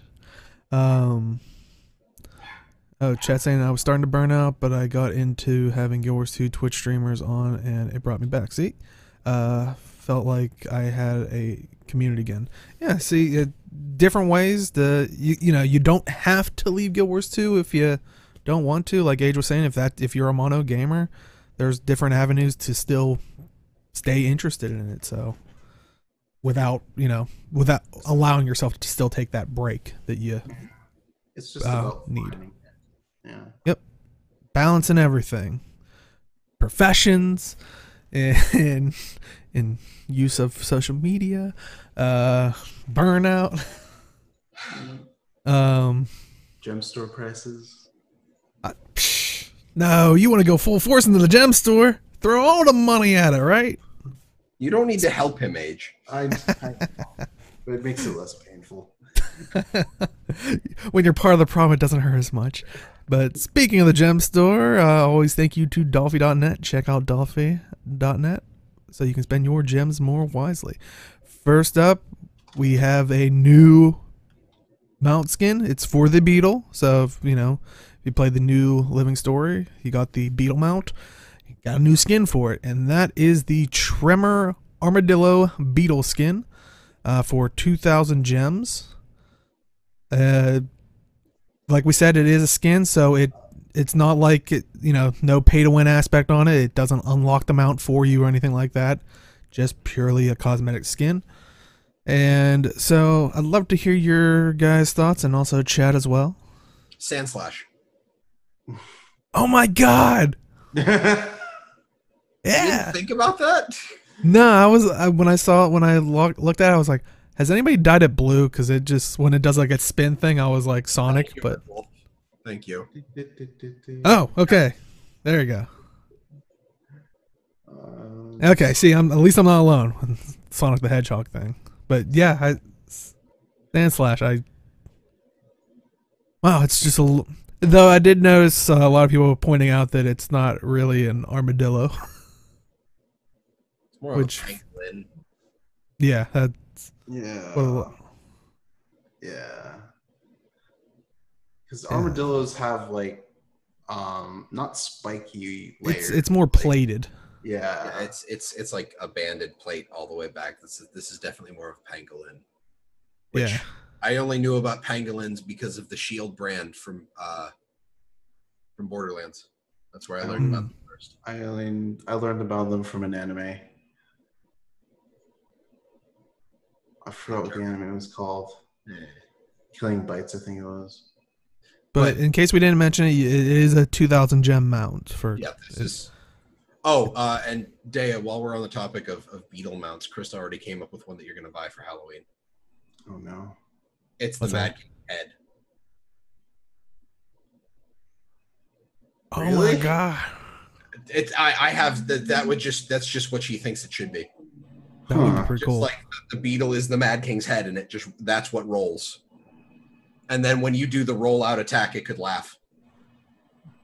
Oh, I could see it. Damn it! I really could see it. Yeah. That's not that's not a bad idea. See now you know how I felt when I bought the lion. They would make it to the. Oh, that would hurt. I would be struggling. These mounts, like, there is so much that they can do with the roller beetle and mounts. This is good. I dig this. This was a good idea. I kind of wish they had done a little bit more with the saddle. Pencil, we did talk about that, I think, after the first round of them. The 2K mounts are super niche. Yeah, it's like you need to really, really like the skin. You need to love the skin to buy it. Yeah, I was gonna say, personally, I haven't bought any mount skins or gotten any mount skins. I mean, trying to make sure that... I personally would feel better about the 2K mount skins if the regular mount skins weren't loot box only. I don't mind the holiday packs. The holiday packs are 100% fine and make sense. I'm curious if future holiday packs are gonna now include the I think they roller will. beetle, but is that gonna raise the price? That is a good question. Because I mean, originally you were getting a pretty great deal because it was basically originally you would have the 5 mount skins for. If sometimes they would do it like, oh, if you get it now, it's 1,600 gems, or normally it's 2,000. So if we even take 2,000, that's 400 per mount, which is right along the lines of the gliders, like how we always thought they would be priced out.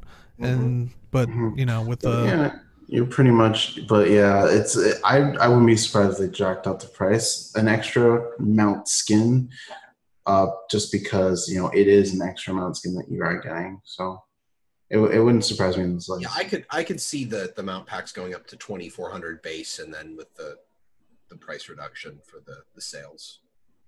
Yeah, because that's still like you were saying, 400 a mount. That's 6 mounts. Mm-hmm. I mean, that puts it closer to the 2K price point instead of the 1,600, but yeah, but it's not terrible. But yeah, like in general, the 2K mount skin's super niche, but literally every game that has cosmetic options has a premium pricing for something. There's nothing wrong. I don't see anything wrong with these skins specifically. However, my one comment, the only thing I don't like about this mount skin is the pangolin is animated wonderfully. The dye channels are great.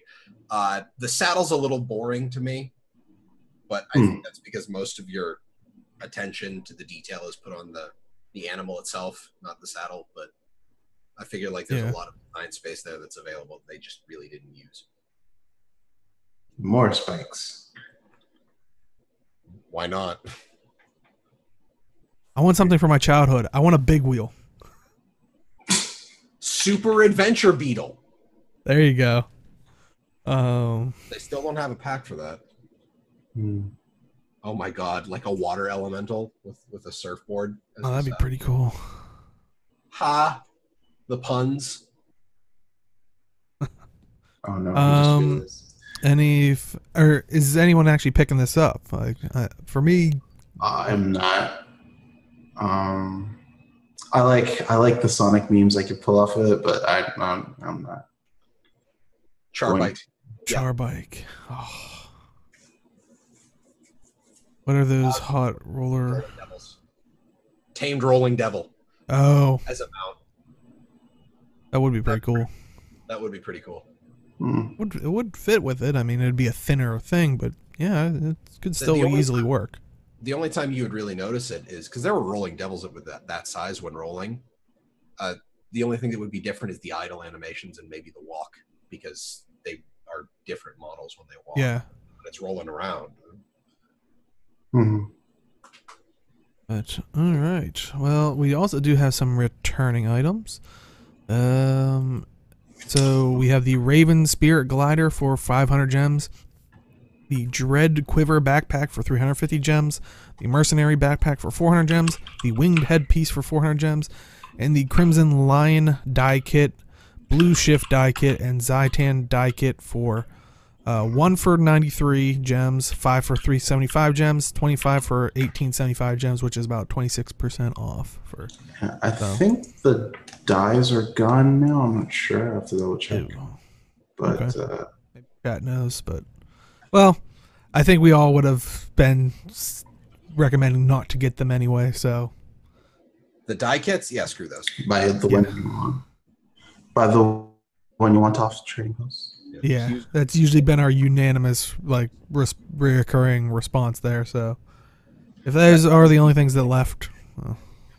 However, I would say that the Raven Spirit Glider, that's a good glider. Yeah, you can mix the kind of two dye channels because they kind of like weave in and out of each other. Like you can get some pretty cool dye combinations on that. Yep. So I would definitely recommend the Raven Spirit Glider as well. Backpacks. I mean, more backpacks if you need a quiver. There you go. The Winged Headpiece, I never really. The first time they brought it out, I was like, meh. But okay, I looked in the gem store and it seems like they're swapping out the die kits.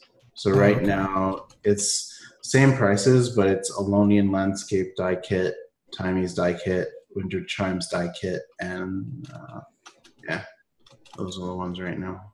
Well, in that case, we would more than likely, I don't want to speak on their behalf, but probably still not recommend the die kit since you're not guaranteed one of the exclusive dies out of it because it's, spend your money on the trading post to get it that way. I personally did not know the winged headpiece existed. I remember it came out the one time, but yeah. I legit never knew that. I'm like, this looks new. So that was really surprising. Chad is saying it looks nice on the female Norn, so there you that Valkyrie look going on. I'm still surprised they haven't done a Corgi Jackal. Give it time. I mean, it would mess with it would mess with the character model because it'd be too low to the ground. Nah. Just let Arlie complain enough. Remember when I mentioned it on the show and she nearly broke down in tears at the thought of it? Yeah. It would be pure pudgy, yeah. They're not pudgy. They're just very round. And then final thoughts on the gem store. I would honestly wait for the Rox's Quiver personally. The winged headpiece looks really cool and it seems very elusive. So if you really want it, I would get it, I guess. Those would be my suggestions. I'm not a huge fan of this rotation on the gem store. It's a smaller rotation. Yeah, like I said, I'd still agree with recommending the Raven Spirit glider if you're looking for a glider. It does die pretty cool. Nice combinations out of it. But yeah, so next up and final thing we have is our community corner. If you are a content creator or, definitely in our community Discord, we have a section for self-promotion. Whether you're doing stuff that's not Guild Wars 2 related or Guild Wars 2 related, you can always throw it in there. If it is Guild Wars 2 related, it might end up on this show. But first up in our community corner, Kit the Traveler put out this past week another continuation of her little story thing that she always does about, you can send her some stuff and then you can get a reward back from it, and always a cool little thing. Let me throw the link in chat in case. This is to her main website. Just the story starts right after the her legendary event, which if you haven't, definitely enter her. You can win a legendary that she's basically trying to make all of them like this year, I think, or something. So yeah, so, while you're there, you could. Yeah. But yeah, it was a nice little story. I definitely recommend it. I don't want to spoil anything because lots of hard work goes into it. I don't want to spoil that kind of stuff, but definitely recommend it. Also, Winter's Day Zine 2018. There is a Reddit post, and we'll put it in there in case you want to maybe throw in your hat, because they are looking for artists and writers. Maybe if this is your first time getting into it, good opportunity. If you are a content creator, maybe just starting out themselves, great opportunity, or just nice time all around. I know we've talked about Winter's Day Zine in the past, so yeah. I actually found mine while I was moving, and I also found my previous Guild mag too. So I'm that you could never find. Yeah, it was packed away somewhere. But yeah, so definitely recommend checking out those two things. That looks like that is it for this week.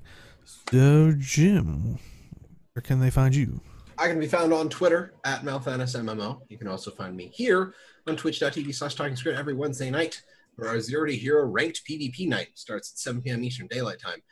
Playing Engineer this season. I'm really digging Engineer. I'm playing Tanky or Hollowsmith.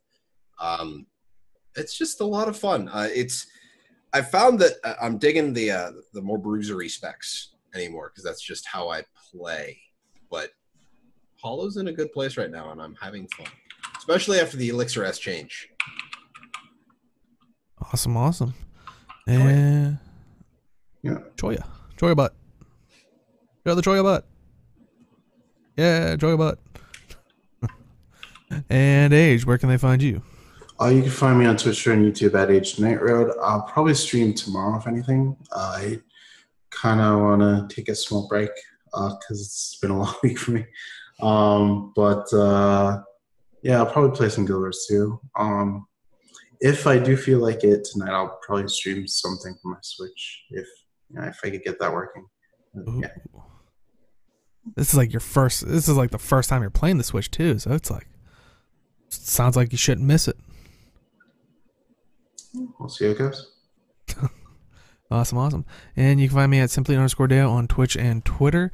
Hopefully someday I have time to stream. I would like to sometime tomorrow, but it seems like at least in the morning I might be helping family with my brother over at his house type thing, so who knows. That is the way of life, I guess. But yeah, if you are just popping at the very end, do stick around. We do a bit of an after show. And if you want to watch the show in full, we do highlight it on Twitch if you're currently here. But if you do prefer YouTube, we do throw it up on YouTube. That goes up on Sundays at noon Eastern, 9 a.m. Pacific. And if you're watching on YouTube, if you can make it out to the live show, we'd love to have you out, chit chat with you live. Like I said, pre-show, after show, we're kind of more free form with, talking about anything gaming related, even further out than that. But we go live 4 p.m. Eastern, 1 p.m. Pacific. Show up a little bit early if you want to do some pre-show. But yeah, unfortunately, once again, would love to thank people that would host us, but Twitch thinks we're offline. But yeah, offline streams. Yeah, but thank you everybody who has hosted us. Love you. Go show them. Make sure to show them love. But yeah, that is it for this week, and we'll see everybody next time. Bye. Bye, guys.